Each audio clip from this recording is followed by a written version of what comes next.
They want to get it cleaned up. So they don't want to go face to face with maybe the old owner to say that.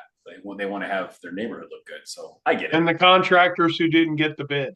There's another That's, source that's, of, that's true too. Oh yeah, that's so true. well, some guy comes out and does a full bid on it, and then it goes and you've got your unlicensed handyman doing a massive rehab. Some of them will turn you in, some of them won't. And So doing it for a fourth of the cost of what yeah, it was for yeah, amen to that. for some guys. So no, that's huge. That's huge. Um, well, being proactive, we're going to discuss for a minute the part of buying a property and doing all this kind of research. I mean, there's so much data online you can find prior, and even what you said too. They'll tell you what officers are covered. If you call the code enforcement office, you can give an address. You'll say what officers corresponds to this area, and you can speak to the officer. I mean, they are pretty easy to work with in that sense. They can give you a good idea. So And there's if that. it's a problematic house, call them up and tell them, hey, give me an example. Where my boat lives on Pine Island, it had code violations, Yeah, that house. And we talked to the code officer and told him, look, we're going to immediately strip there was vinyl siding hanging everywhere from me and damage, a couple other things. We're going to immediately get it gutted.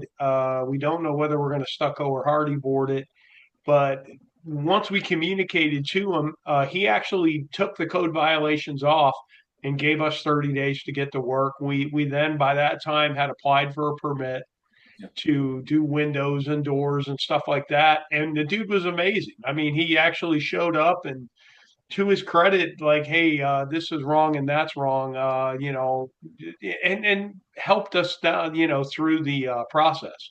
sure. So, Sure. but we had a conversation with him before closing of this is what's going to happen, and he actually paved the way versus when he took the code violation off, it stopped the clock from running. So we don't have to go to hearings now. We don't have to, and they were just happy somebody was going to start fixing the house. Sure, sure. No, yeah, that makes sense. And again, you communicate. Most of these individuals, like code officers, are very reasonable, and they'll work with you as long as you're, respectful and Yeah. working with them. I think the problem too is how dare you give me a code violation, and it's like very obvious that it's a code violation. It's like that's why, and Yeah, so that is not the time to remind them they're a public servant. yeah, that would not go. I don't. Yeah, you work for me, man. Yeah, yeah, Yeah, it's not the time to. I mean, and they're just people doing a job for the most yeah. part. That's Oh yeah, just you can say all you want about this or why aren't they in construction or why, but ultimately it's just somebody that went to work today and they're just trying to get through the day. that's right. That's right. So And try not again, to make that day worse.